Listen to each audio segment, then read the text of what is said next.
Ay, Diyos ko. Alam mo ba? Ewan ba naman, bakit nakakainis?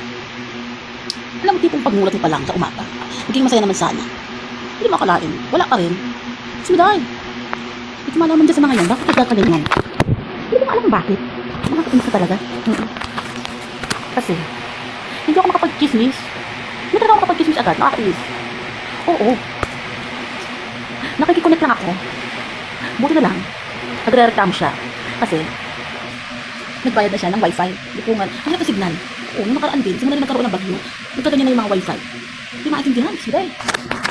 Naki-close na nga para tayo maka-wifi. Tapos ngayon, ay, hirap. So, at least, kung mayroon man tayo nakiki-wifi, ipapaliwanag din. Nagsasabi din na, ay, pasensya na, walang wifi. Hindi tayo makapag-connect.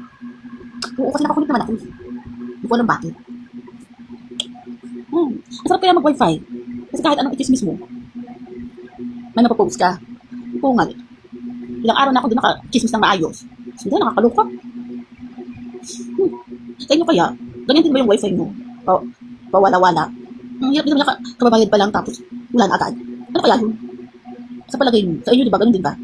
Kasi may mga naririnig ako sa mga post na may problema din sa wifi.